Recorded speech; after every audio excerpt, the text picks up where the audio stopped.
Amrun ya, baru berdua nggak apa-apa, kita mulai aja karena ini di record, jadi nanti mungkin teman-teman yang lain bisa melihat recordnya ya. Kita akan mulai dengan soalnya. Bismillah, saya akan present dulu ya, bentar.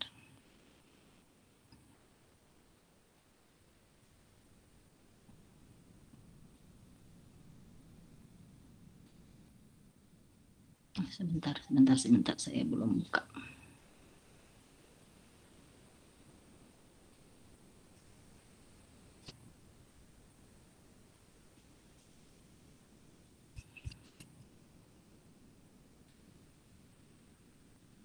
Oke. Udah kelihatan belum Bapak dan Ibu? Sudah, Bu. Sudah ya, oke. Nah, ini kita ke soal yang mudah-mudahan ini bisa memenuhi sesuai kisi-kisi ya, walaupun saya lihatnya Pak Andri memang ini kisi-kisinya lebih ke mapel ya sebenarnya gitu. Kalau saya lihat, makanya saya lebih melihat bagaimana pengalaman para teman-teman guru BK saja yang dulu berpengalaman mereka dengan soal-soal PPG ya. Oke, nomor pertama, pada suatu proses pembelajaran yang kebetulan hari itu bertepatan dengan peringatan Hari Sumpah Pemuda, guru sebelumnya telah mengimbau kepada peserta didik untuk mengenakan busana daerah masing-masing. Tindakan guru tersebut memperhatikan karakteristik peserta didik, terutama aspek A. Status sosial, B. Moral, C. Etnik, D. Minat, E. Motivasi. Ini kata kuncinya mengenakan busana daerah masing-masing. Bu Anita barangkali mau menjawab, karena kita baru berdua nih ya. Saya coba etnik ya, Bu. Etnik ya. Kenapa etnik, Bu? Ya.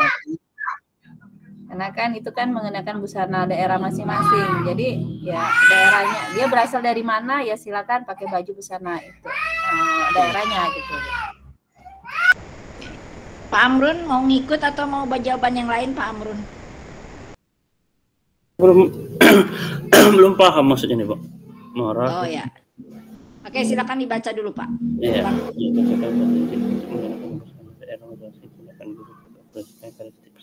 Terutama aspek. Apakah status sosial? Apakah ini berhubungan dengan moral? Apakah berhubungan dengan etnik? Apakah berhubungan dengan minat? Apakah berhubungan dengan motivasi?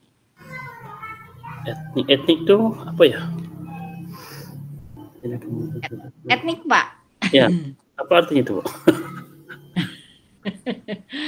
Itu kekhasan, Pak. Kekhasan yaitu tadi, berarti kan memang ini jawabannya etnik ya, Pak ya. Karena kekhasan satu budaya misalnya ya, dari Sunda itu kan punya busananya masing-masing ya. Atau misalnya di Bapak juga sekarang di daerah Bapak pasti berbeda etiknya ya, berbeda kebudayanya gitu, termasuk juga busana ya yang dikenakan. Jadi memang ini cirinya, kalau Bapak misalnya bingung ya etnik apa sih ini gitu. Nah, Bapak lihat di yang lain. Apakah ini termasuk mengenakan busana itu status sosial? Bukan, kan ini pasti bukan, karena tidak ada hubungannya kan kalau status sosial kayak kaya, miskin gitu kan kalau status sosial ya. Kalau moral juga kan tidak, karena ini mengenakan busana gitu kan ya, tidak mungkin ini urusannya dengan moral gitu. Kemudian kalau lihat di minat juga ini mungkin agak sedikit ya, tetapi kan di sini dilihatnya mengenakan busana daerah masing-masing, berarti kan tidak berhubungan dengan minat, tapi memang ini sudah menunjukkan kepada ciri gitu ya, ciri si daerahnya. Kemudian motivasi jelas ini bukan merujuk ke keinginan kan gitu, tetapi ini tindakan guru dengan memperhatikan karakteristik peserta didik. Konteksnya adalah mengenakan busana daerah masing-masing. Sehingga walaupun Bapak misalnya nanti mendapatkan soal yang etnik itu apaan sih gitu, nggak ngerti ini apa. Nah, tapi kalau Bapak melihat di A, B, D, dan E-nya sudah Bapak tahu, lalu etnik memang ini Bapak, walaupun Bapak tidak paham apa itu etnik, Bapak harus jawab E gitu. Bapak harus jawab C, karena status sosial, moral, minat dan motivasi jelas sama sekali tidak berhubungan dengan karakteristik berdasarkan tadi ya busana atau kekhasan daerahnya masing-masing. Etnik itu budaya lah atau ciri khas ya dari satu daerah. Itu makanya etnik gitu ya. Etnik kan kita tuh berbagai pulau dan itu memang memiliki ciri khasnya masing-masing. Maka disebutnya sebagai etnik ya gitu. Jadi memang kita harus sedikit banyak untuk banyak literasi apa ya, membaca hal-hal yang sifatnya lebih ke budaya, karena memang di dalam kisi-kisi juga ada bagaimana seorang guru itu mengenal ya keragaman budaya ya. Nah itu memang harus dipahami. Oke ya. Ya. Kita lanjut ke soal selanjutnya. Nah ini coba. Pada saat pembelajaran berlangsung, guru mengingatkan peserta didik yang kurang semangat dan kurang aktif dalam belajar. Tindakan guru tersebut berarti memperhatikan aspek kurang semangat, Pak. Hubungannya apakah dengan A, kultural, B, motivasi, C, status sosial, D, sosial, E, etnik. B, Kurang Bu, semangat. motivasi. B, motivasi. Kalau Pak Amrun? Ya, B, Bu. Sama. Kenapa motivasi? Karena di sana kan ada kurang semangat atau kurang aktif belajar, itu mungkin yang motivasi seseorang. Ya betul ya, jelas kalau kultural kan itu budaya ya, tadi status sosial itu juga kan berhubungan dengan status orang gitu kan ya, kawin tidak kawin lah, kaya atau gimana kan gitu ya. Sosial juga ini hubungannya berarti dengan hubungan ya, kemudian etnik tadi yang ciri khas budaya gitu ya.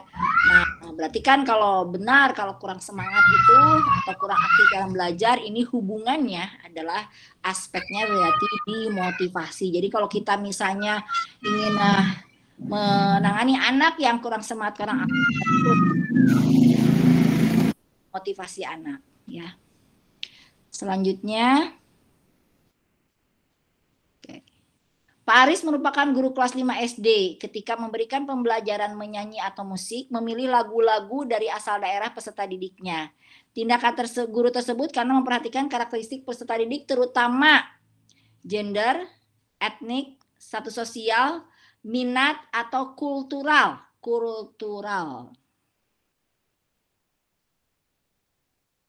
Lagu-lagu dari asal daerah peserta didiknya. Silakan Bu.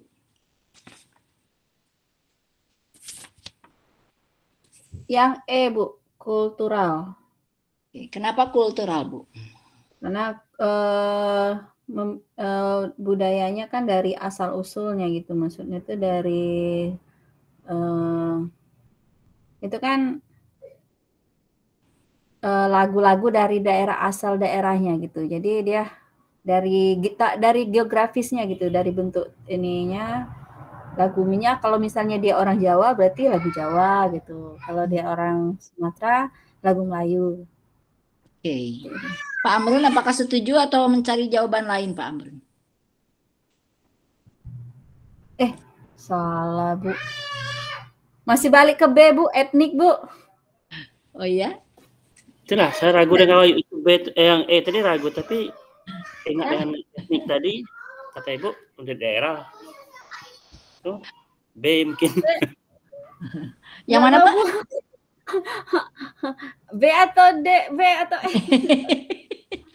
Pak Amrun yang mana tadi? B Bu, saya ragu dengan kata Ibu tadi yang masalah asal daerah tadi kan, nanti etnik. Bravo ya. Iya. Kalau Bu Anita yang mana nih kira-kira yang pasnya? Sebenarnya kultural itu Bu adat kebiasaan gitu lah Bu. Gimana ngomongnya nih? Ya kalau lagu-lagu itu ke kultural Iya, Bu. ya gitu. Kultural. Kalau etnik busana ya Iya, gitu ya, busana. lebih ke arah itu gitu. Jadi berbeda antara etnik dan kultural ya. Ya kayak misalnya sosial itu lebih ke kultural ya kan gitu ya. Termasuk juga lagu-lagu itu masuknya ke dalam karakteristik kultural ya. Ya, kalau etnik itu misalnya tadi ya ke busana gitu ya. Kemudian rumah-rumah itu etniknya gitu kan, beda rumah Padang dengan rumah orang orang yang lain misalnya Aceh itu bisa dilihat kasat mata ya Bu, kayak gitu gitu. Ya, kalau etnik itu kelihatan gitu, ini khas banget gitu ya, ini tuh Papua gitu, ini tuh Kalimantan gitu kan kelihatan ya. Gitu. Kalau kultural itu ya budaya lebih ke arah misalnya lagu-lagunya, sosialnya, begitu ke arah situ. Ya itu kultural ya, kebiasaan-kebiasaan. Oke, selanjutnya. Ini masih di ini ya, karena ini juga banyak ya terus ditanyakan juga ya, mudah-mudahan nanti soal-soalnya memang walaupun tidak serupa tetapi mendekati ke seperti ini gitu. Pak Adit seorang guru SMPX ketika melakukan proses pembelajaran menghadapi peserta didik yang berasal dari berbagai latar belakang kondisi keluarga, ada keluarga mampu, ada yang miskin, ada orang tuanya menjadi pejabat, ada yang sebagai buruh dan pegawai swasta. Namun Pak Adit memberikan perhatian dan pelayanan yang sama kepada peserta didiknya. Hal ini sebenarnya Pak Adit memperhatikan karakteristik peserta didik terutama A. minat, B. motivasi, C. etnik, D. kultural, E. status sosial. Bu, status sosial. Oke, Pak Amrun setuju? Ya setuju Bu, kondisi keluarga tadi. Ya, ini cenderung mudah ya. Nah, Bapak dan Ibu harus betul-betul memastikan di soal-soal yang lebih mudah seperti ini benar. Ya, karena ini kesempatan Bapak dan Ibu untuk bisa mendapatkan meraih poin yang besar. Nah, makanya nanti bergelutnya di soal-soal yang agak sulit ya. Kemarin mungkin seperti teknik-teknik konseling, itu Bapak dan Ibu harus benar-benar mempelajarinya dengan cukup lumayan, harus bekerja keras ya. Ini masih berdua saja, belum ada tambahan? Masih berdua Bu. Ibu Sukma lagi di jalan katanya Bu. Oh iya. Oke.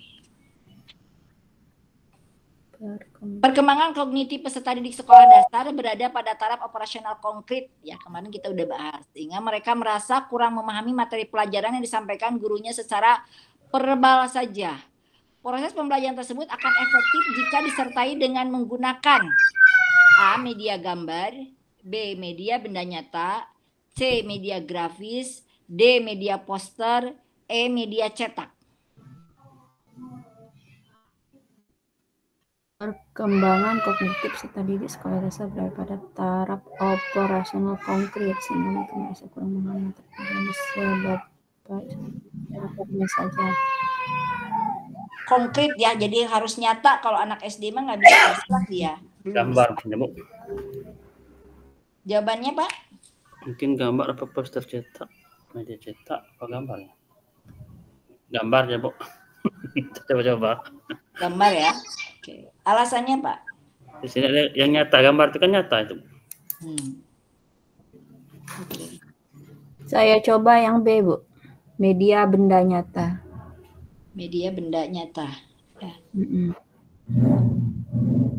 Maksudnya Kenapa benda nyata? Karena kan materi pelajaran yang disampaikan gurunya kan cuma secara verbal saja. Jadi supaya efektif peserta ini digunakan dengan benda yang nyata yang bisa dilihat secara nyata gitu. Misalnya kita tentang pelajaran tentang misalnya bagaimana proses apa maksudnya tuh bunga menjadi buah itu bagaimana gitu, bisa gitu. Kalau misalnya bendanya gunungnya dibawa ke kelas gitu Bu? Enggak juga Bu, enggak sampai ke situ. Ya berarti kan tidak perlu benda nyata ya Bu ya. Jadi benar kata Pak Amrun cukup media gambar. Ya, jadi yang benar media gambar. Karena kalau benda nyata, kebayang guru harus tadi kalau kata Ibu juga misalnya bagaimana bunga berkembang, kan kebayangnya si kembangnya harus dibawa lalu diteliti bagaimana melihatnya ketika dia itu mungkin bisa, tapi ini agak menyulitkan gitu. Apalagi misalnya kalau kita mengajarkan misalnya ya sesuatu yang misalnya kayak peta, misalnya pulau-pulau kan gitu ya, berbagai pulau di Indonesia misalnya. Nah itu sebenarnya kalau perbahas saja kan anak-anak di SD itu dia pasti agak sulit memahaminya. Nah makanya pakai media gambar. Kalau ini misalnya Pulau Sumatera, kalau ini Pulau Jawa, jadi mereka akan lebih memahami. Jadi cukup jawabannya adalah cukup media gambar ya itu. Media grafis enggak, poster juga enggak ya. Agak sulit kalau setiap guru pelajaran harus menggunakan poster gitu ya. Media cetak juga ini agak sulit juga ya. Jadi memang yang paling memudahkan bagi guru untuk supaya memenuhi taraf operasional konkret itu adalah cukup media gambar ya, seperti itu. Nah ini harus berhati-hati ya Bu ya untuk bisa memahami kalau benda nyata ntar kayak gimana gitu. Itu akan sulit dibawa ke kelas gitu. Nah ini selalu ada ya Bu ya soal ini. Tujuan pendidikan bangsa Indonesia yaitu pembentukan manusia yang ideal. Berikut ini implementasi sila kelima dalam pendidikan sebagai upaya pencapaian tujuan tersebut adalah sila kelima ya, keadilan sosial bagi seluruh rakyat Indonesia ya Bu isinya. Nah ini bagaimana ke soalnya. A. Guru mengarahkan peserta didik untuk taat terhadap Tuhan Yang Maha Esa. B. Orang tua memberi contoh pada anak didik untuk tidak melakukan diskriminasi pada siapapun. C. Peserta didik diajarkan untuk mencintai dan mengkonsumsi produk dalam negeri. D. Pendidik mengikuti PPG untuk meningkatkan kreativitas dan profesionalitasnya. D. Sekolah melakukan program kegiatan bakti sosial dengan melibatkan peserta didiknya.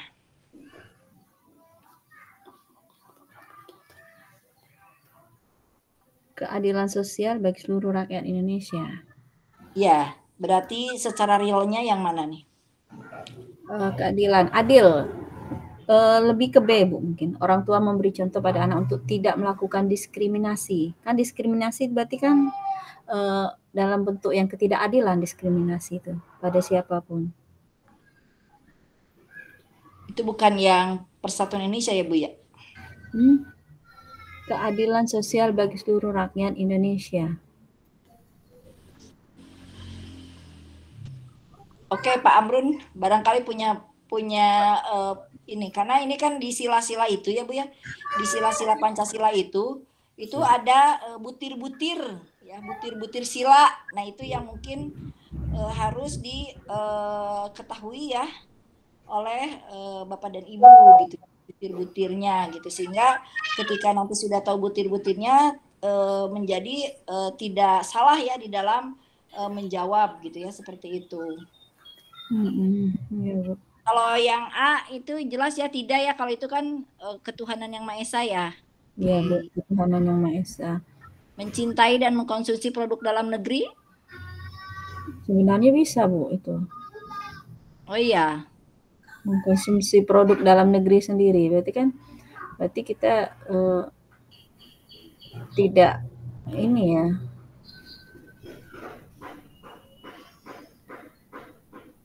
Ya, yang mana? Kalau yang D enggak Bu, misalnya yang E juga. Ya. C pasti. Iya, yang E itu kegiatan bakti sosial gotong royong berarti Bu. 3 kan? C mungkin. Ada konsumsi produk dalam negeri. Kalau yang C, B itu C mungkin Bu. C ya. Bener nih C.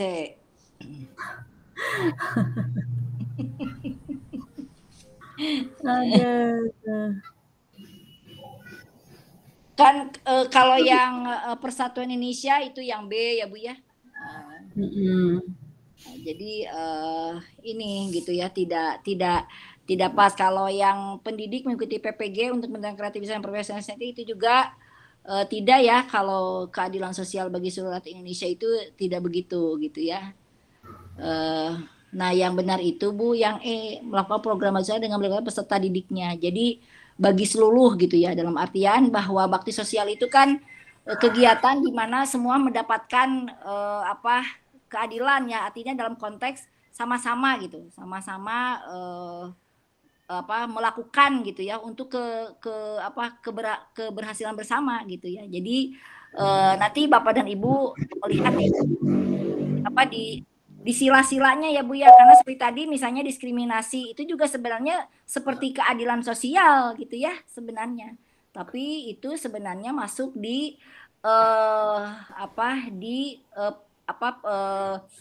ke Persatuan Indonesia itu sebenarnya tidak melakukan diskriminasi pada siapapun gitu ya. Nah itu sebenarnya ke arah itu, makanya butir-butir si Pancasilanya memang kita harus baca-baca lagi sehingga apa sih yang menjadi butir-butirnya, kan ketuhanan yang Maha Esa ada beberapa butir, kemanusiaan yang adil dan beradab itu ada butirnya, persatuan Indonesia ada butirnya, kerakyatan juga ada butirnya. Nah ini juga harus bisa membaca butir-butir itu untuk bisa mengimplementasikan dari dalam upaya pendidikan gitu ya, sehingga ini teh bentuk dari sila yang mana gitu ya, seperti itu. Nanti kita baca-baca lagi lah ya. Oke. Selanjutnya, tujuan pendidikan bangsa Indonesia yaitu pembentukan manusia yang ideal. Oh, itu barangnya. Oh, sama. Tujuan nih yang ini. Sila pertama Pancasila, aduh ini salah tulisnya ini ya. Saya nyeken ini soalnya. Sila pertama Pancasila adalah ketuhanan yang Maha Esa. Oleh sebab itu pendidikan hendaknya bertujuan agar peserta didik beriman dan bertakwa kepada Tuhan yang Maha Esa. Hal tersebut merupakan contoh landasan yuridis, psikologis, religius, sosiologis, landasan historis. Ini gampang lah kayaknya. Landasan religius, Bu. Oke, ya. Pak Amrun setuju? Setuju. Ya, ini gampang ya. Jadi itu Pak, itu udah datang Pak Nardi. Nardi. Ya Bu, udah datang, tapi masih di kebun saya nih Bu. Oh, pantesan nih Pak Nardi kemana nih, telat nih. Oke Pak Nardi, yang mana jawabannya Pak Nardi? Ayo Pak. Telat, Bu, mungkin ikut aja teman dari religius aja Bu, belum ikut. Nah ini baterai udah Bu.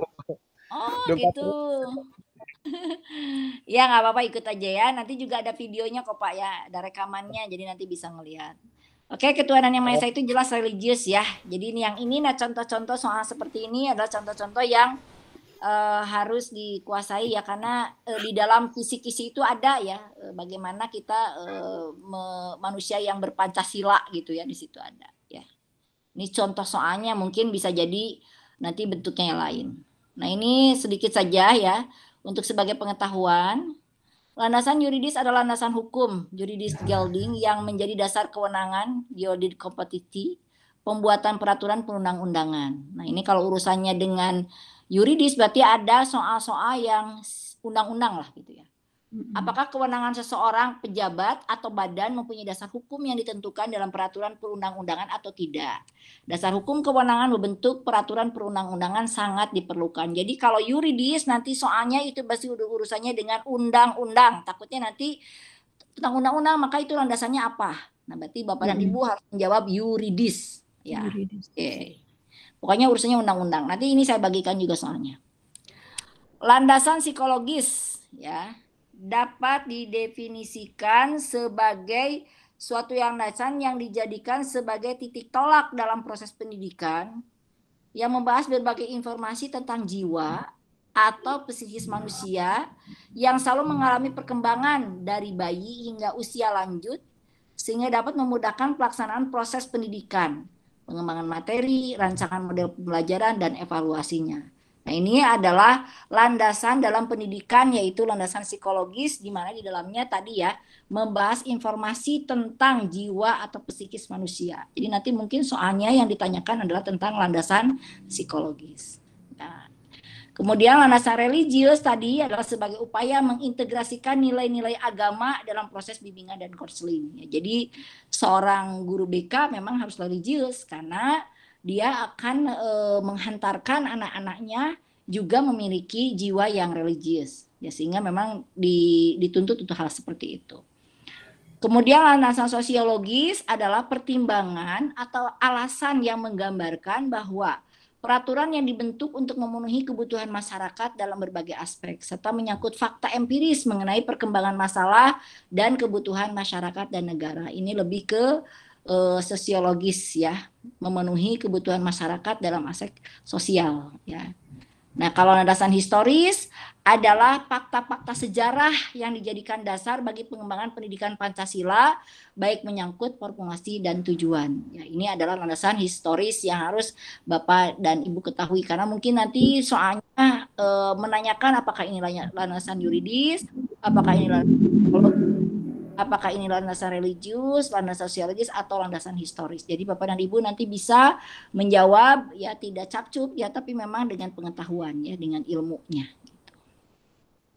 Oke, sekarang ke etos kerja ya. Ini menunjukkan etos kerja, tanggung jawab yang tinggi, rasa bangga menjadi guru dan percaya diri merupakan kompetensi pedagogi, kepribadian, sosial, profesional, atau intelektual. D, Bu, profesional. Oh ya, bangga Bu menjadi guru. Coba Rasa bangga. yang lain. Rasa bangga. Rasa bangga itu pribadi, Bu. Berubah ya. Bangga, Oke. Bangga Oke. ya pribadi. Pak Amrun. Pribadian ya, Bu. Sama dengan itu, Bu. Dengan Bu Nita. Kenapa, Pak? Di sana kan ada kepribadian, merasa bangga itu tanggung jawab, bangga menjadi guru. Kan kita bangga itu kan pribadi kita kan. Oke. Pak Nardi lagi di jalan ya dia. Oke, ya. Jadi memang betul ya Ibu ya, kepribadian. Bekerja atau ya ini rasa bangga menjadi guru dan percaya diri itu merupakan kompetensi kepribadian. Ya, gitu.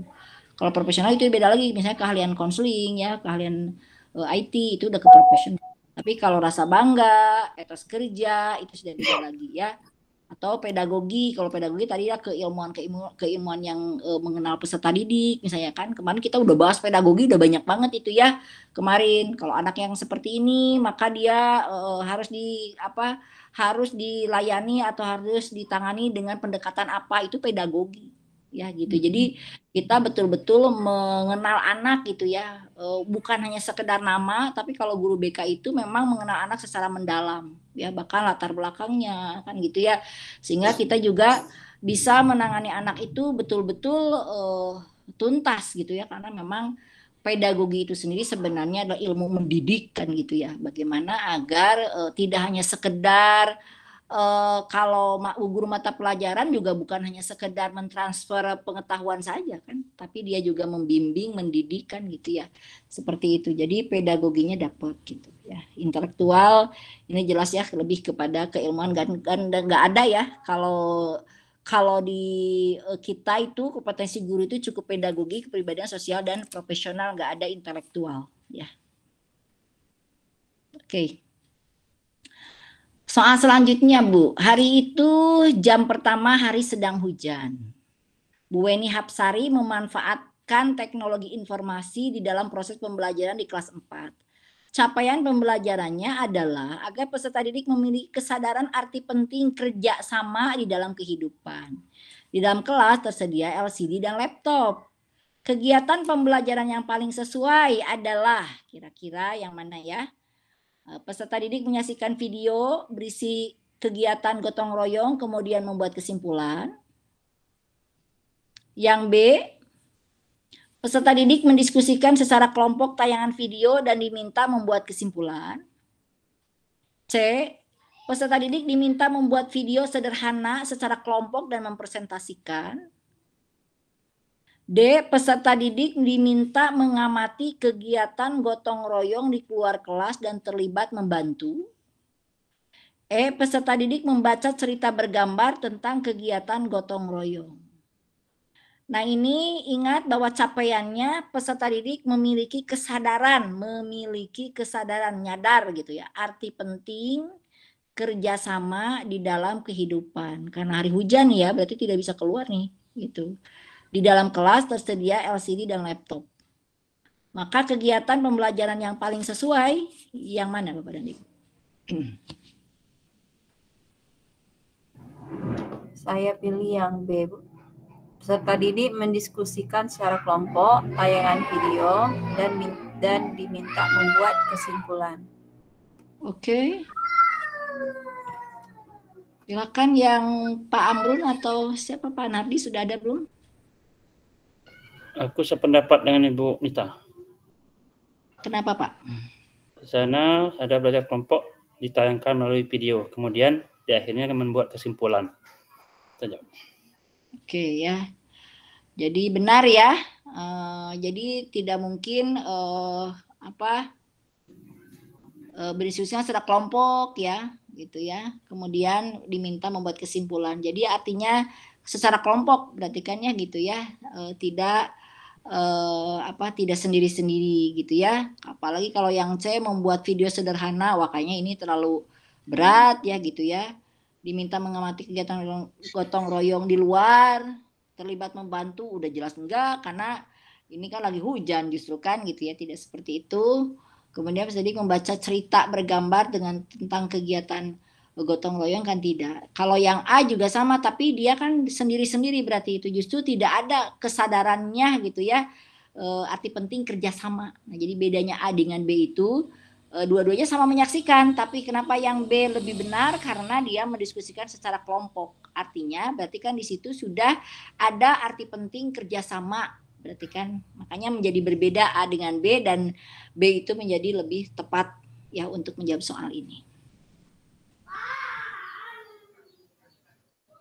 Oke, memanfaatkan teknologi informasi ya dan komunikasi dan mengembangkan diri termasuk dalam kompetensi teknologi informasi, komunikasi untuk berkomunikasi dan mengembangkan diri termasuk dalam kompetensi A pedagogi, B kepribadian, C sosial, D profesional, E intelektual.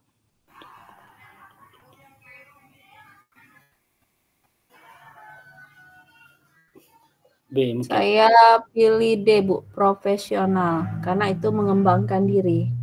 Ya, betul ya. Jadi memanfaatkan teknologi itu ya, teknologi informasi itu dan komunikasi untuk berkomunikasi itu termasuk ke dalam profesional. Mengembangkan diri ya, pengembangan profesional itu kan artinya PKB juga ya, pengembangan keberlanjutan gitu, mengembangkan diri terus-menerus ya, tidak berhenti. Nah, sekarang Bapak dan Ibu juga kayaknya deh mengikuti PPG ini dalam rangka salah satunya adalah meningkatkan pengembangan profesional juga ya, walaupun semuanya sih keseluruhan sebenarnya gitu. Oke ya, baru berdua ya ini jadi kurang seru. Sudah orang empat. Oh sudah berempat ya. Oh iya, ada siapa lagi nih? Bentar, saya baru nggak ngeliat nih. Oh udah ada Bu Anita, udah ada Pak Sunardi, Bu Ranti, sudah ada ya. Oke. Selaku guru, saudara selaku guru mengajak peserta didik merefleksikan cara belajarnya. Kegiatan ini termasuk jenis penilaian, assessment of learning, assessment to learning, assessment of learning, assessment as learning. Penilaian untuk pembelajaran, penilaian untuk belajar, penilaian pembelajaran, penilaian sebagai pembelajaran. Merefleksikan cara belajarnya.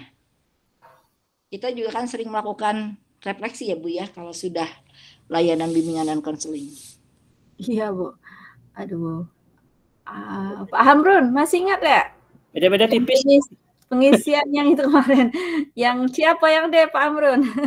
Pengisian apa ya, lupa kemarin. Biasa kalau ibu-ibu suka cepet lupa.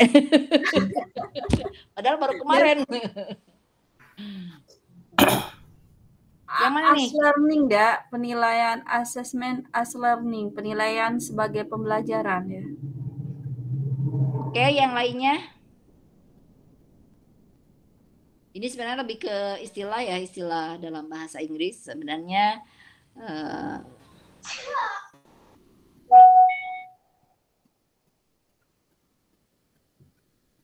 memberikan atau mengajak peserta didik.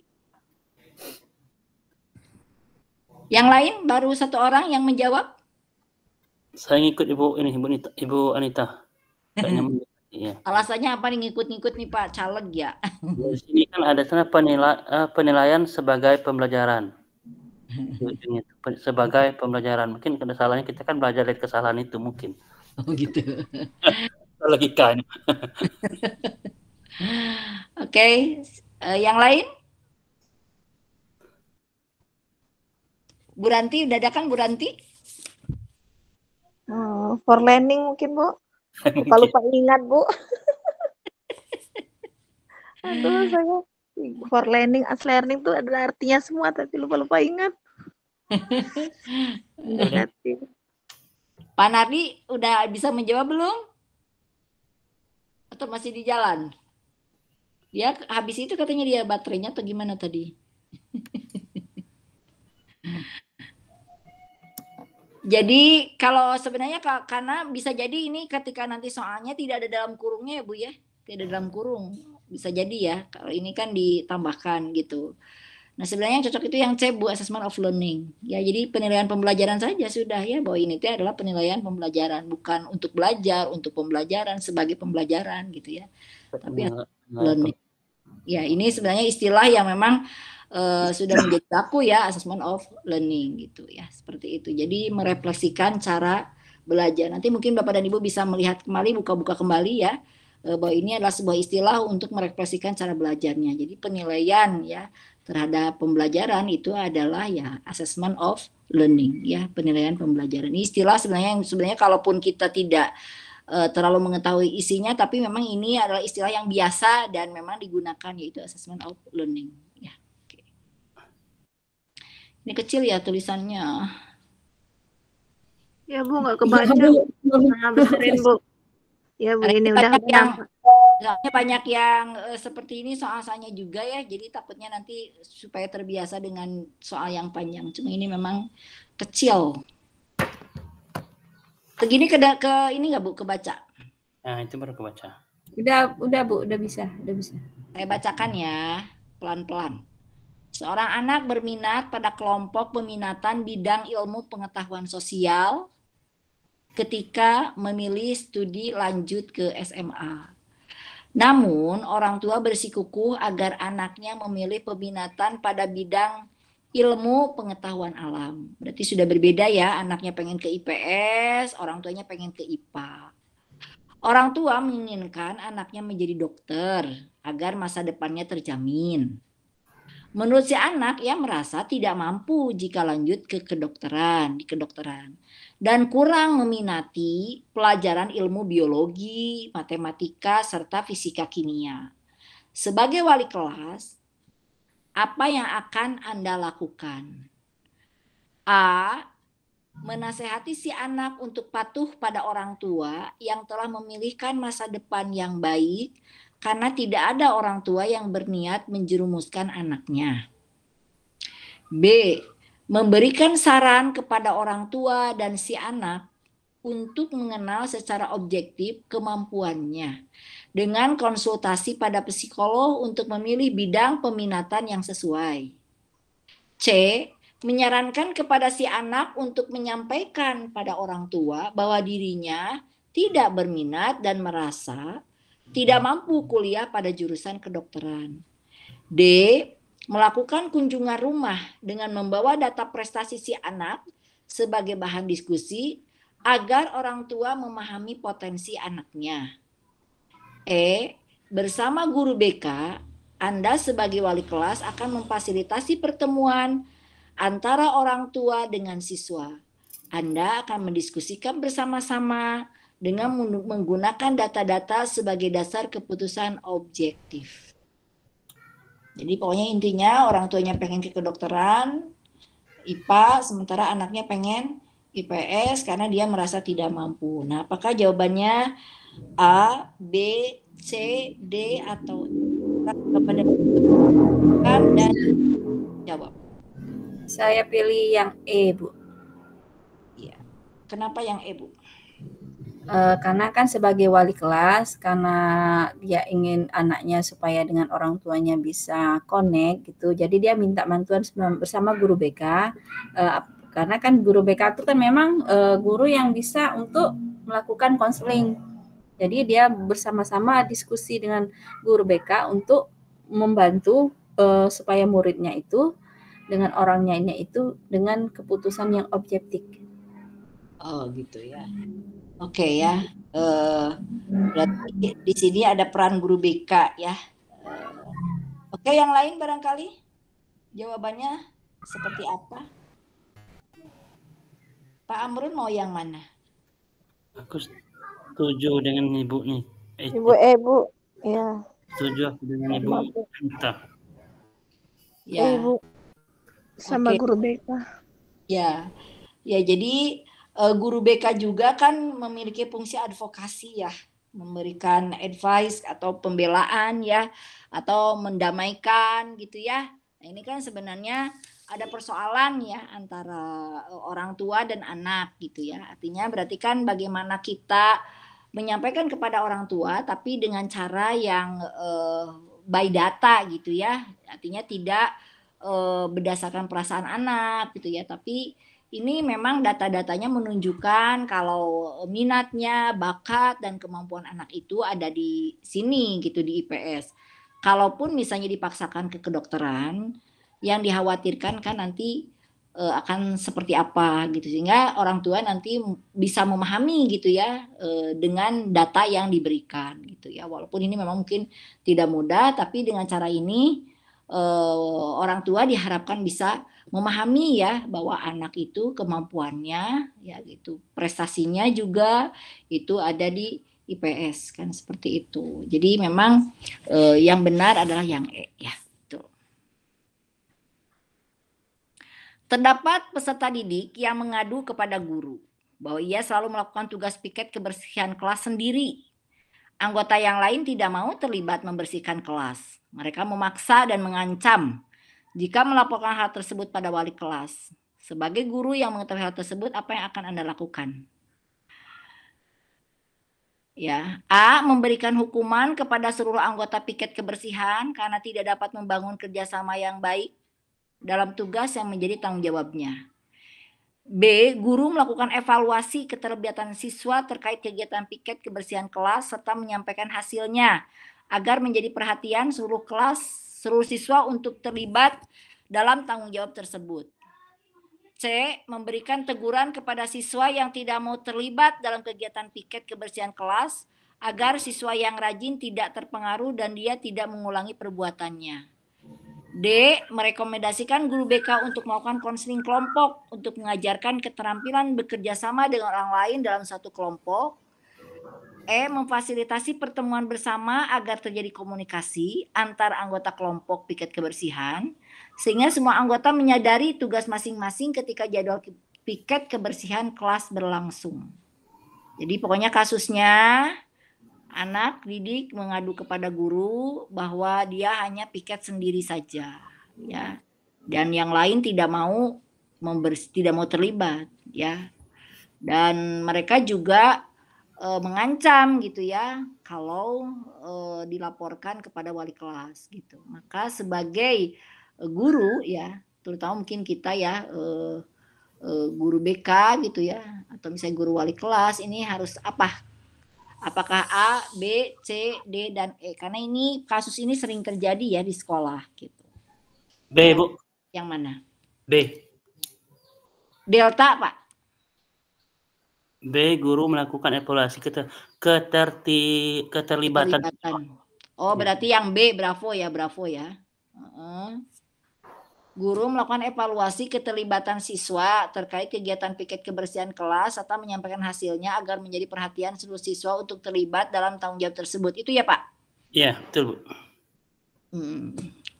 Benarkah atau yang lain mungkin ada jawaban yang lain?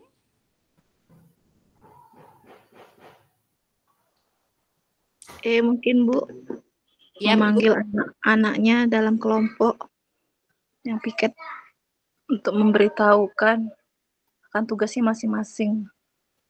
Yang mana? Yang Bentar Bu. Memfasilitasi pertemuan. Bentar Bu.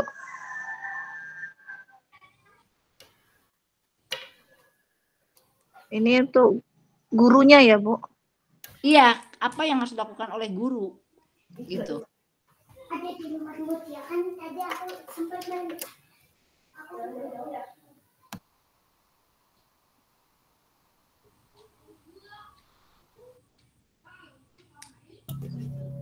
Ibu scrollkan dikit ke atas soalnya, Bu.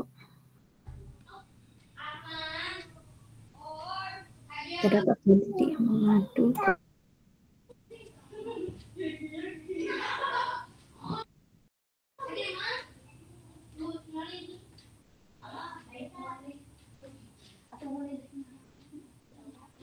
Pokoknya intinya peserta didik mengadu berarti kan datang ke C, guru. Bu. Saya yang C. Memberikan teguran kepada siswa yang tidak mau terlibat. Oke. Yang lain? Ada yang lain?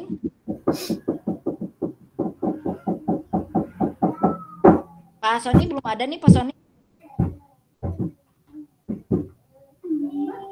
Gimana Pak?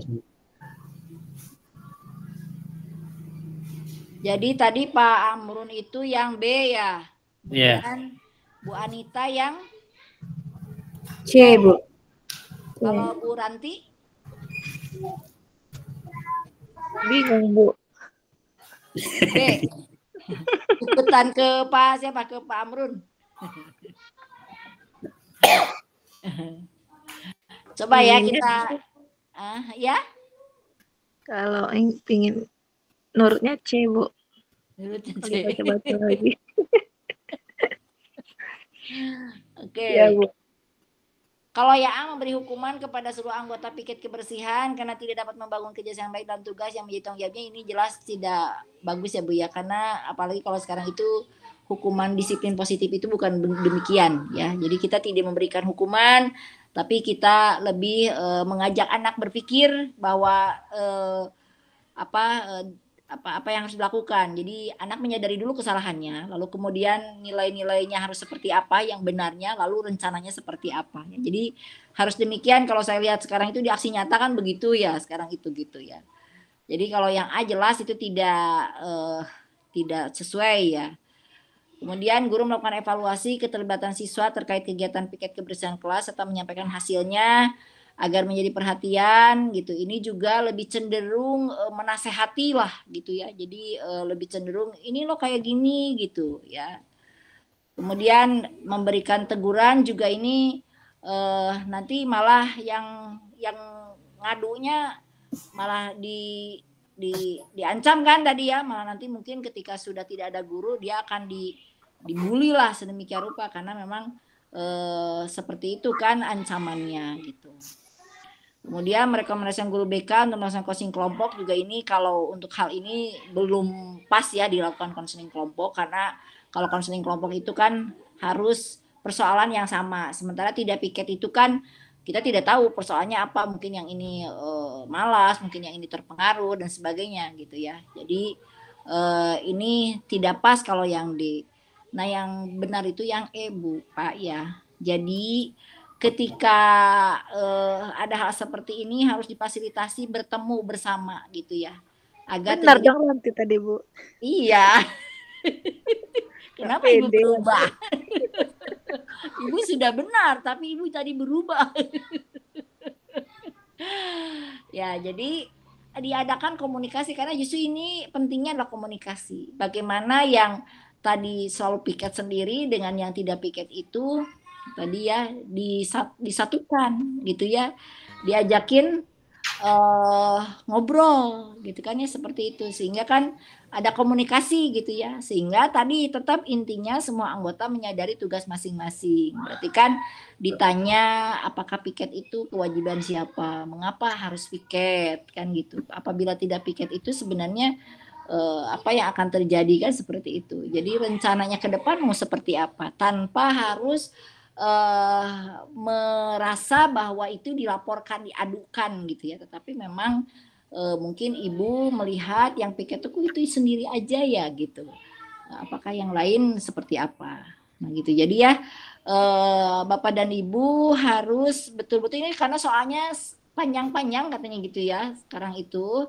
Jadi harus betul-betul literasinya fokuslah ketika menjawab soal ya. Jadi tadi betul ya Bu Anita itu di awal sudah memfasilitasi pertemuan bersama ya, tapi kemudian menjadi berubah ya. Jadi yang benar itu yang lebih tepat gitu ya. Yang atas itu kurang tepat gitu ya. Yang A, B, C, D itu kurang tepat. Yang tepat itu adalah justru bagaimana memfasilitasi pertemuan agar terjadi komunikasi. Karena kuncinya ini komunikasi ya gitu. Seperti itu. Oke Bapak dan Ibu, kita lanjut ke soal selanjutnya. Para siswa berasal dari berbagai latar belakang yang berbeda.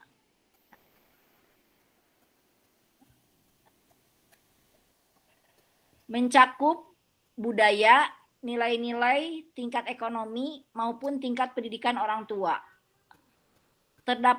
Terhadap berbagai perbedaan itu, sikap guru sebaiknya adalah A. Mengelompokkan siswa sesuai dengan kondisi serta latar belakang yang sama. B. Menampilkan sikap yang wajar terhadap perbedaan pemikiran, sikap, dan perilaku anak didiknya. C. Berpandangan bahwa segala perbedaan siswa merupakan fakta yang tidak dapat dihindari. D. Mengurangi perbedaan-perbedaan itu dengan mengutamakan keseragaman. E. Peka terhadap perbedaan dan berperan menumbuhkan sikap saling menghargai antara siswa satu dengan yang lainnya. Nah, kira-kira yang mana nih Bapak dan Ibu? Karena ini di kisi-kisi itu ada ya, bagaimana guru BK bisa memahami perbedaan ya yang ada pada peserta didik kita.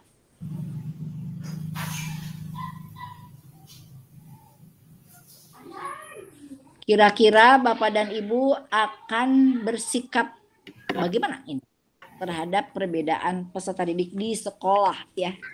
Apakah yang A, yang B, yang C, yang D, atau yang E? Saya pilih yang E, Bu. Saling menghargai. Karena di sini kan peka terhadap perbedaan dan berperan menumbuhkan sikap saling menghargai antara siswa satu dengan yang lain. Jadi mereka itu saling menghargai perbedaannya itu. Oke. Pak Amrun? E, Bu. Ya? Ya, E. E juga ya. Bu Ranti? Ya sama Bu, Bu. Oke ya, berarti alhamdulillah ya Bapak dan Ibu sudah menjawab dengan benar soal ini ya. Jadi betul bahwa mungkin bisa jadi yang agak B dan E ya, tetapi justru yang bagus di E itu adalah peka terhadap perbedaan dan berperan menumbuhkan sikap. Nah ini berperan menumbuhkan sikapnya ini. Saling menghargai antara siswa satu dengan yang lainnya. Jadi guru dulu yang bertoleransi, maka anak juga akan bertoleransi. Jadi kita memang harus bisa memahami keragaman ya yang ada di sekolah kita, baik perbedaan agama, perbedaan latar belakang ekonomi, tadi budaya dan sebagainya gitu ya. Jadi kita dulu kan berarti berpeka terhadap perbedaan ya, memahami adanya perbedaan dan itu bukan masalah gitu. Kemudian menumbuhkan sikap karena anak biasanya terhadap yang minoritas itu biasanya suka terjadi pembulian ya karena minoritas gitu. Nah ini yang harus kemudian dijaga supaya yang minoritas tidak merasa terancam gitu ya, seperti itu. Oke, kita lanjut ke soal selanjutnya. Nah ini masih ke ini ya. Seorang guru mengajar di dalam kelas dengan metode ceramah sehingga proses pembelajaran lebih berpusat pada guru sedangkan siswa pasif karena hanya mendengarkan. Hal tersebut termasuk dalam proses pendidikan yang beraliran behavioristik, perennialisme, humanisme, esensialisme, rekonstruksionisme. Nah, kemarin kan kita udah belajar sebagian ya, ada behavior, ada humanistik, cuma yang perennial ya esensial, rekonstruksi itu belum ya. Tetapi kalau rekonstruksi kayaknya tidak mungkin deh, kalau rekonstruksi kan lebih ke arah justru rekonstruksi ya gitu, lebih ke arah kemajuan. Nah ini justru yang mungkin Bapak dan Ibu bisa memilih di antara yang yang belum dipahaminya lah yang mana gitu. Behavioristik kan kemarin sudah ya Bapak dan Ibu.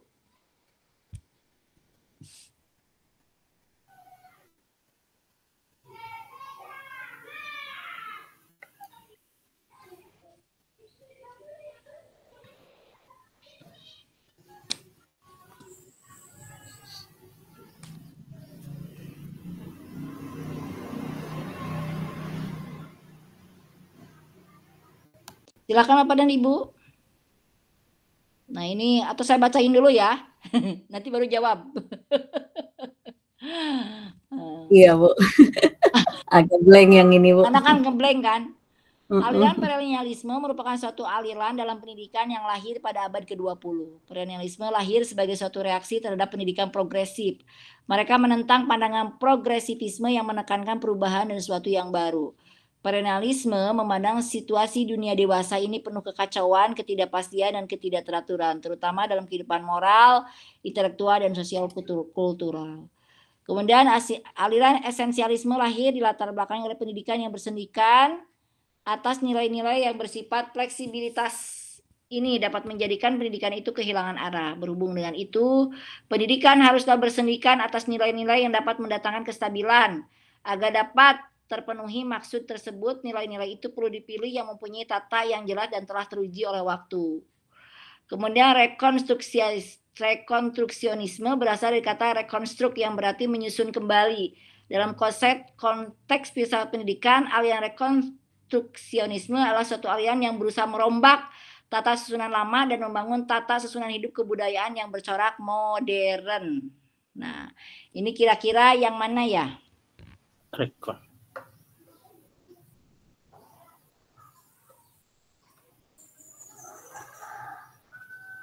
Metode ceramah tadi ya, Bu. Iya.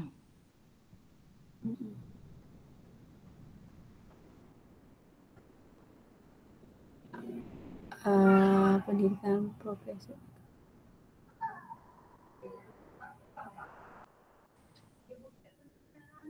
Coba dipelajari dulu.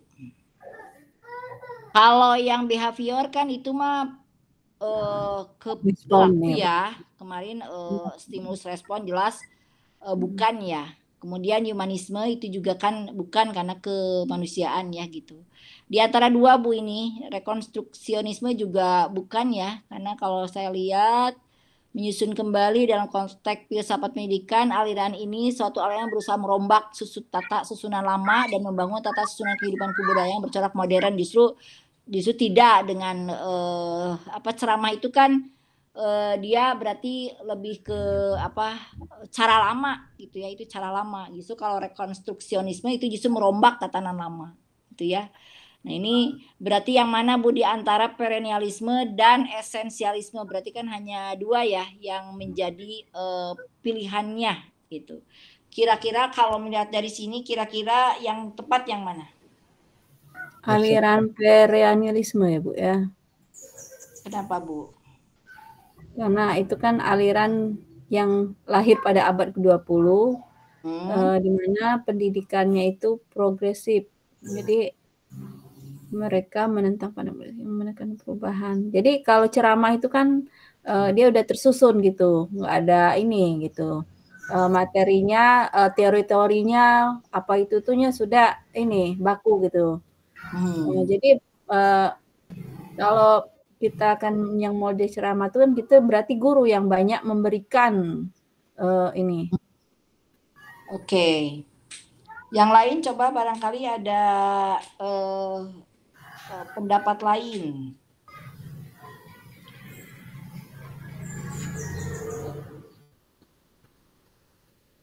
Ayo Pak Hamron. Yang mana? Saya keluarkan dulu pendapatnya Pak Hamron. Ya, ayo. Ini sudah ada loh. Kan ini sudah terlihat ya. Wah. Jawabannya hanya tinggal dua ini. Kalau nggak perennialisme, esensialisme. Berarti kalau tadi ceramah berarti lebih ke arah mana? Kan gitu ya soalnya. Seorang guru mengajar di dalam kelas dengan metode ceramah sehingga proses pembelajaran lebih berpusat pada guru sedangkan siswa pasif hanya mendengarkan. Hal tersebut termasuk dalam proses pendidikan yang beraliran. Ini ada. Beraliran yang jelas dan telah teruji oleh waktu. Iya gitu. Nggak baca di ujung kurang ya. Ada ludah sebenarnya. Aduh Ibu. Ayo. Jadi yang mana? Ya kalau ceramah kan berarti dia punya data yang jelas sebenarnya Bu. Oh ya. Gimana? Berarti esensialisme Bu. Esensialisme Bu. Coba. Aliran eksistensialisme.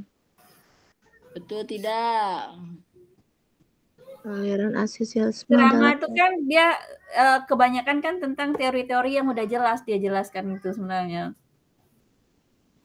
iyo ada tuh Iya, Ran?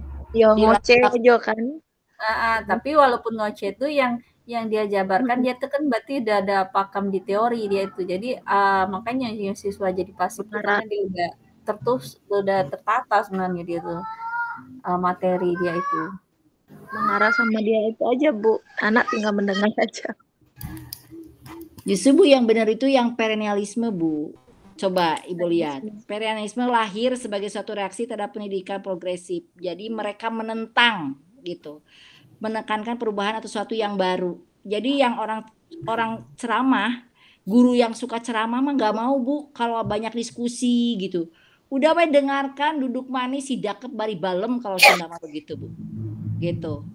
Jadi bagi mereka mah anak itu jangan banyak jangan banyak ngomong gitu, sudah saja. Jadi mereka nggak mau progresif gitu. Sementara kan yang seharusnya pendidikan itu anak aktif gitu ya, anak aktif bertanya, anak aktif menjawab, anak aktif memberikan opininya, pendapatnya. Nah, perennialisme itu dia menentang gitu ya, itu nggak mau gitu seperti itu, yang menekankan perubahan dan sesuatu yang baru. Jadi nggak mau.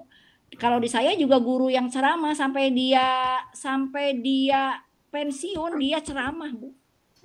Dan itu betul sampai dia ceramah terakhir dia ngajar di kelas pun anak itu harus duduk lalu tangannya di atas meja dan tidak boleh bergerak sedikit pun. Kalau ada anak yang bergerak dia marah. Jangan bergerak gitu. Diam. Nah, itu begitu. Dan dia 2 jam pelajaran itu dia benar-benar ceramah. Jadi anak itu sampai harus menahan dirinya untuk tidak mengantuk gitu ya. Tapi dia memang menguasai pembelajarannya, dia menguasai betul ya gitu. Tetapi tadi dia tidak mau progresif, dia tidak mau tidak belajar juga berbagai hal IT, hal perkembangan baru, apalagi kalau kayak PMM kayak gitu mah enggak lah dia. Sudah, jadi bagi dia mah mengajar adalah ceramah. Sudah seperti itu, karena mungkin itu dalam pandangannya. Jadi dia menentang berbagai hal yang sifatnya progresif, ya gitu. Jadi kalau ini teruji oleh waktu kan jelas justru ceramah itu malah banyak anak-anak yang tidak kreatif ya Bu ya, karena gurunya aja yang ngomong gitu. Jadi yang namanya mendengar itu kan hanya berapa persen yang bisa dia tangkap. Sedikit sekali, mungkin hanya pada saat itu dia dengar, nanti ketika dia keluar kelas sudah lupa lagi gitu ya. Jadi betul-betul kalau di dalam evaluasi juga paling yang dia ungkap cuma C1 gitu ya, hafalan saja gitu ya. Tidak mungkin dia akan membuat hots gitu, nggak mungkin. High order thinking nggak mungkin ya, sampai ke C5, C4, C5 itu nggak mungkin, karena dia ceramah, tidak akan ada itu ya. Anak nanti berpikir hots gitu ya. Apalagi padahal sekarang itu kan yang dipentingkan adalah justru anak bagaimana bisa berpikir kritis gitu ya. Jadi yang benar yang perennialisme ya Bu ya. Nanti Ibu pelajari lagi ya. Siapa tahu jawaban saya juga salah. Jadi nanti mungkin bisa dibetulkan ya. Oke. Pak Sigit memberikan tugas kepada siswanya untuk mengamati proses pertumbuhan kecambah dan meminta para siswa mendeskripsikan hasilnya sesuai dengan apa yang mereka amati. Ilustrasi tersebut menunjukkan Bapak Sigit menerapkan teori. Wah, ini ada teori apa nih kok konstruktivistik? Baru mendengar saya juga, baru baca. Humanistik, kognitif, konstruktivistik, behavioristik.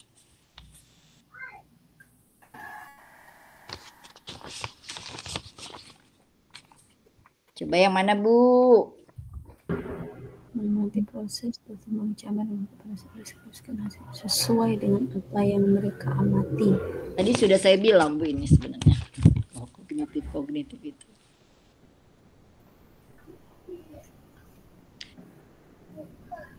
Mengamati, kemudian mendeskripsikan. Nah, itu berarti masuk ke dalam ranah apa Bu? Teori apa? Kognitif Bu. Oke, yang lain.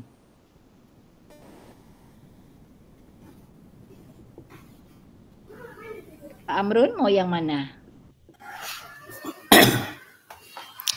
Baca dulu. Oke, silakan Pak.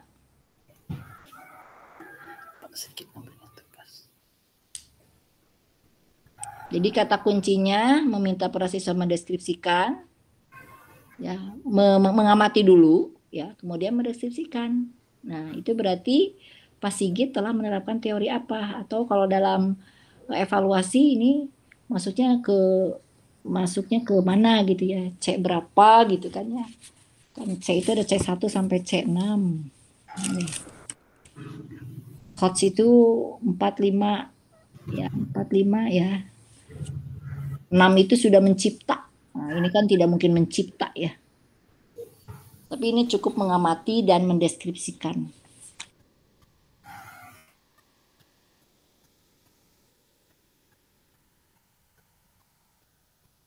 Yang mana Pak Amrun? Ayo. Kira-kira coba-coba deh, Bu.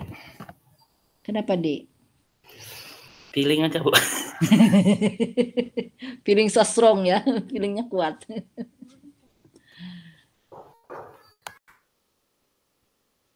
Yang lain siapa yang belum? Bu Sukmah, belum?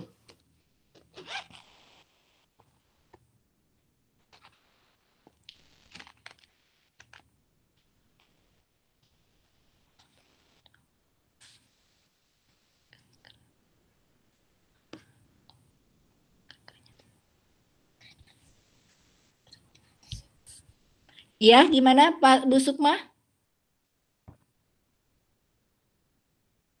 Semuanya nggak ada, Bu. Oh, nggak ada. Ya, Oh, Bu Ranti. berarti. Hati Bu, D Bu. D. Kenapa D, Bu? Siswa mengamati. Tahu Bu. Artinya apa? Proses Jadi mengamatinya mungkin Bu. ya, Perintahnya. ya ini sebenarnya kalau proses-proses seperti ini semuanya kognitif ya Bu ya. Kognitif itu kan C ya Bu, kognitif C ya. Kalau dalam bahasa Inggris itu pakai, kalau kognitif itu Indonesia, tapi sebenarnya dia nulisnya CO ya, kognitif gitu ya. Jadi kalau mengamati, mendeskripsikan ya, menguraikan gitu ya. Kalau menyebutkan kan itu C1 gitu ya Bu, itu lebih ke hafalan lah gitu, kognitif C1 gitu. Nah, ini lebih ke mengamati, kemudian nanti mendeskripsikan, yaitu mungkin C berapa, tapi ini masuknya adalah kognitif. Jadi bagaimana Pak Sigit ini menerapkan teori kognitif, ya gitu. Jadi sebenarnya kalau dalam proses pembelajaran ya rata-rata kan kognitif.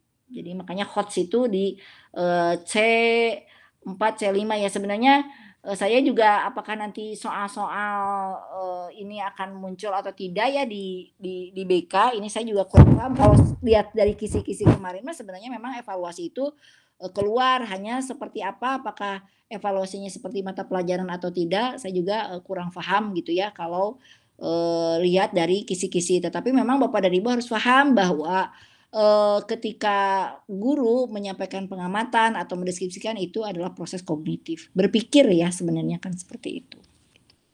Sebenarnya kalau kayak humanistik, behavior itu lebih kepada teori-teori pendekatan konseling ya Bapak dan Ibu gitu ya, seperti itu. Bagaimana cara menangani anak ya, mau konstruktivistik atau behavioristik atau humanistik gitu ya. Kalau kok konstruktivistik ini nggak ada istilah, ini mah ngasal aja dia nulisnya gitu ya supaya ada 5 option gitu ya, seperti itu. Oke, selanjutnya ya. Konseli memiliki karakteristik yang berbeda satu sama lain. Perbedaan karakteristik konseli juga akan berpengaruh pada kebutuhan yang berbeda satu sama lain.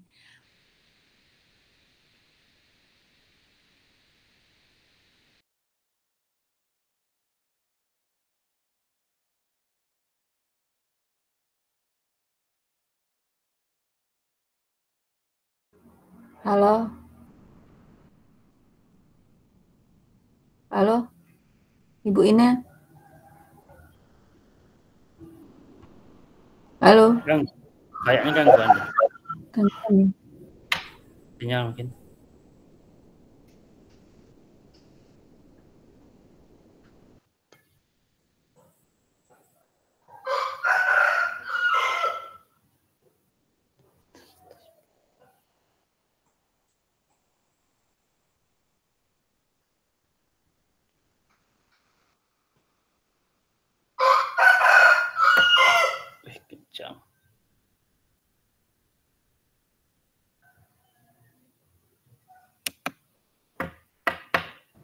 Terkeluar Ibu Ina ya, terpental ya.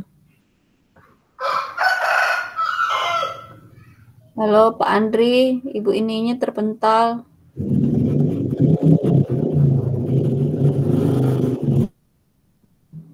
Pak Andri. Kita tunggu aja bentar. Ayo Bu Ranti, ambil alih. Ya, keluarkanlah soal-soal Pak Amrun. Ya, mana Bu ininya ya? Ya, Ibu ininya Pak. Nah, itu bergabung lagi. Oh ya, mohon maaf saya barusan keluar kayaknya terlempar ya. Terlempar. Mohon maaf. Lanjut Bu. Oke, siap. Nah, ini ya soalnya ya. Kelihatan Bapak dan Ibu?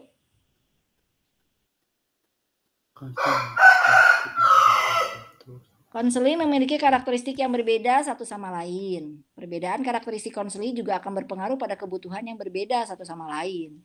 Untuk membantu konseling memenuhi kebutuhannya, guru BK perlu melakukan asesmen kebutuhan. Kita kan setiap awal tahun pelajaran selalu melakukan asesmen ya Bapak dan Ibu. Nah, guru BK dapat melakukan asesmen kebutuhan dalam 2 teknik, yaitu ini mah udah biasa ya. A. Tes dan observasi. B. Inventory dan skala psikologis. C. Tes dan non-tes. D. Tes psikologis dan non-tes. Yang mana nih Bapak dan Ibu? Tes dan non-tes. Saya pilih C, Bu. Tes dan non-tes. Alasannya Bu? Untuk tes bisa menggunakan orang-orang yang ini ya, memakai orang-orang yang paham di bidangnya. Yang untuk non-tes bisa menggunakan angket. Oke. Yang lain, Pak Amrun? C. Ya, Bu, sama jawabannya C, Bu. Oke, C. Ya, betul ya. Jadi benar. Nah, ini Bapak dan Ibu harus bisa menjawab dengan tepat karena ini soal yang cukup mudah ya. Kalau tes dan observasi, nah itu kan observasi itu tidak hanya observasi ya. Jadi betul tes dan non-tes. Kalau tes itu biasanya diadakan oleh lembaga yang resmi ya. Kalau di saya itu biasanya ada di UPI ya. Atau lembaga-lembaga yang qualified ya. Banyak sih lembaga juga yang menyelenggarakan, tapi tetap kita harus hati-hati ya Bapak dan Ibu. Tidak bisa yang murah-murah gitu lalu kita undang ke sekolah kita bayar 20.000, 25.000 per anak, itu biasanya menurut pengalaman saya itu kurang, validitasnya kurang ya. Jadi memang harus yang cukup lah untuk misalnya melihat bagaimana intelijensinya, bakatnya ya gitu kan, itu bisa diukur dengan itu. Dan memang ada non-tes ya. Non-tes itu bisa pakai ITP, kalau di saya ada inventory tugas perkembangan, ada mungkin daftar cek masalah ya, ada angket mungkin ya, itu adalah sebagai non-tes. Termasuk juga memang salah satunya kayak pendukung ya, kayak misalnya ada sosiometri dan sebagainya, itu juga adalah bagian-bagian yang menjadi perangkat yang untuk bisa mengetahui sebenarnya kebutuhan anak itu apa. Sehingga kita itu memang sebagai guru BK bekerja by order ya, artinya by kebutuhan gitu. Jadi kita makanya disebutnya juga need assessment. Kebutuhannya yang diperlukan, yang di need gitu, yang diperlukan oleh anak, baru itulah yang kita akan berikan kepada anak. Jadi kita menunya sesuai dengan anak yang mau gitu. Bukan kita ngasih menu banyak padahal sebenarnya anak gak suka, ini saya gak butuh gitu. Nah, makanya tes dan non-tes itu menjadi hal yang sangat esensial di awal kita membuat program saja. Berarti ini walaupun tes mungkin harus berbasis harus menggunakan biaya, berarti kita gunakan non-tes itu pun sudah mencukupi ya. Oke ya, bagus ya Bapak dan Ibu. Oke, sekarang selanjutnya. Hasil asesmen kebutuhan peserta didik menunjukkan sekitar 15% peserta didik mengalami masalah yang harus segera diselesaikan. Sarana yang mendesak harus segera disiapkan guru bimbingan dan konseling atau konselor adalah A. Alat asesmen, B. Ruang konseling, C. Laporan tes psikologi, D. Alat rekam dan sound system. Sarana Bu, Bapak, sarana. Yang mana yang harus segera disiapkan? B, Bu, ruang konseling. Mengapa Bu? kan siswa kan ini kebutuhan sekitar 15%-nya itu kan harus segera diselesaikan. Berarti harus harus segera ditangani gitu. Jadi dia butuh ruangan tersendiri untuk supaya dapat diselesaikan. Oke. Pak Amrun, Bu Ranti, mangga. Sama Bu, B Bu. Sana kan ada sarana, ya ruang itu kan masuk sarana. Ya, ya. Oke, sama juga nih Bu Ranti? Ya, Bu. Sama ya. Ya, jadi benar ya. Sarana, nah ini kota kuncinya sarana yang mendesak yang harus segera disiapkan adalah berarti memang ruang konseling. Dan memang ini harus menjadi satu hal yang sangat kritis ya bagi seorang guru BK memiliki ruang konseling. Jadi nggak bisa kita sebagai guru BK nggak disiapkan ruang konseling itu nggak bisa. Karena bagaimana kita bisa menangani anak kalau kemudian tidak ada ruangannya. Ya walaupun ruang kecil tapi kita bisa safe, bisa aman, anak ngobrol, bisa menangis di sana, bisa ngungkapin unek-unek, itu yang paling penting. Jadi memang kepala sekolah sudah diajak berbicara, wakil-wakil sarana diajak bicara untuk bisa adanya ruang konseling. Ini sangat penting ya. Ini nggak bisa ini nih. Salah satu topik yang dapat dikembangkan dalam layanan konseling bidang pribadi yaitu self management kerap kali dikaitkan atau disejajarkan dengan beberapa konsep lain yaitu self-regulated, mengatur diri sendiri, self-control, self-assessment, atau self-efficacy. Ini self-management, berarti memanajemen diri. Ya, kira-kira. Saya yang Bu, self-regulated, mengatur diri sendiri. Mengatur diri sendiri. Oke, yang lainnya. Ini konseling bidang pribadi ya. Jadi kadang-kadang anak-anak sekarang itu memang self manajemennya buruk ya, karena dia tidak bisa memanajemen mana waktunya belajar, mana waktunya ibadah, mana waktunya main gitu. Jadi ya mereka sekarang itu terutama yang menjadi tantangan itu gadget ya. Anak-anak kita terlalu anteng di gadget ya. Sehingga mereka ini menjadi tantangan kalau kita sebagai guru BK ya. Jadi waktunya itu terbuang banyak hanya untuk gadget. Di gadget Bu. Kalau saya melihat juga anak-anak itu sampai tidur. Saya tanya-tanya itu kalau di sekolah saya juga tidur jam 12, tidur jam 1. Jadi mereka ketika di sekolah kan tidak semangat karena kurang tidur gitu. Iya, akhirnya ngantuk Bu. Ada yang sampai tiduran benar Bu. Oh iya. Betul. Di saya juga ada Bu. Sampai tidur itu benar-benar ngorok dia tidur dan dibiarkan saja sama gurunya. Ya dan saya tanya itu kenapa tidur ya karena ngantuk dan mereka memang karena terlalu banyak menggunakan gadget. Oke yang lainnya mau Pak Amrun gimana? Self control, self assessment. Bu, jawabannya Bu. Ngatur diri sendiri. Ya Bu. Ya. Jadi ini kan konsep ya. Jadi konsepnya itu lebih ke self regulated, mengatur diri sendiri artinya bahwa bagaimana dia memanajemen, jadi artinya dia sangat dekat dengan regulated. Kalau kontrol itu lebih ke misalnya ya dia ke emosi ya itu kontrol ya gitu. Kalau penilaiannya lebih tadi lebih ke hal-hal yang sifatnya fisik atau assessment ya ke dirinya gitu ya. Ya, yang gendut, yang kurus seperti itu ya. Ya, betul. Oke ya, ini soal yang selanjutnya. Ani merupakan salah satu siswa yang berprestasi di sekolahnya.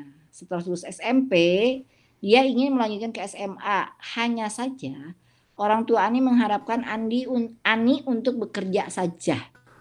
Sedangkan berdasarkan pada analisis kebutuhan yang dikerjakan oleh Ani, hasilnya adalah 75% Ani ingin mengetahui bakat dan minat serta potensi yang dimilikinya.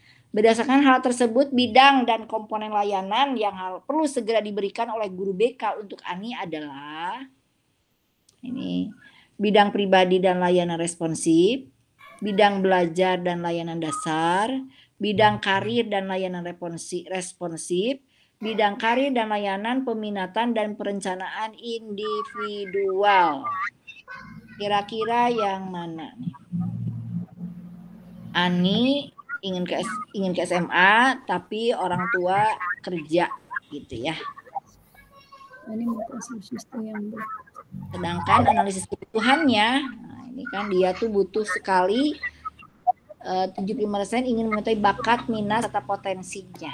Berarti yang perlu segera, ini berarti kan perlu segera ya diberikan oleh guru BK untuk Ani adalah, Saya pilih yang A, Bu. Bidang pribadi dan layanan responsif. oh ya. Yang lain alasannya apa, Bu? Bidang pribadi. Bidang pribadi. Kalau Nardi yang D, Bu. Yang B. D, Delta. Oh, Delta. Dan layanan pembentukan dan perencanaan individual. Oke. Yang lainnya? Bu Ranti?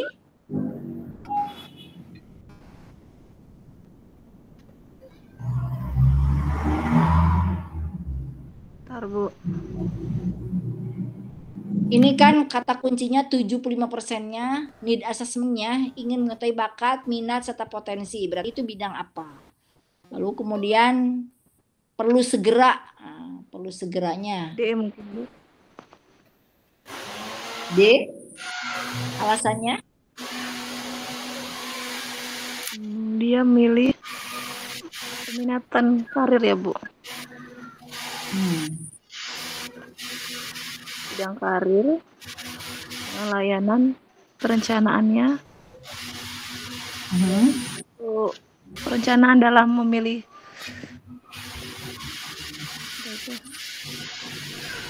Bidang karir dan layanan peminatan dan perencanaan Individual. individual.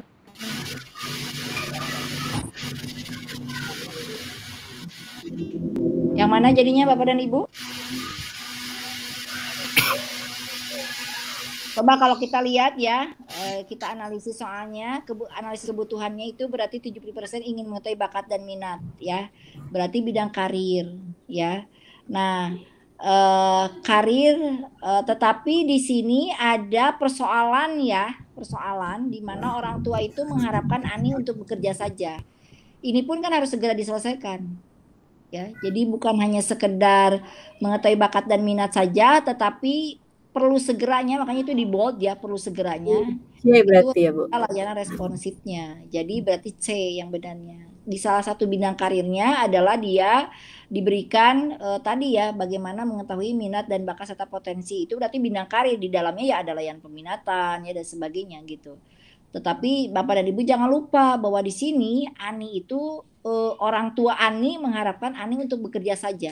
Berarti ini ada perbedaan yang mencolok ya, makanya harus ada layanan responsif. Berarti di situ harus ada penanganan segera ya untuk bisa apakah nanti semacam tadi ya advokasi gitu ya, pertemuan, memfasilitasi pertemuan ya. Mungkin orang tuanya menganggap Ani untuk bekerja karena tidak punya biaya misalnya. Padahal sebenarnya sekarang itu kan ada program-program ya bagi anak yang kurang mampu sekalipun itu bisa melanjutkan sekolah. Nah, itu yang harus difasilitasinya gitu. Sehingga selain bidang karir juga ada layanan responsif yang harus segera diberikan. Kan ini di sini ada perlu segera ya. Berdasarkan hal tersebut, bidang dan komponen layanan yang perlu segera diberikan oleh guru BK untuk Ani adalah ya tadi ya, adalah layanan responsif untuk bisa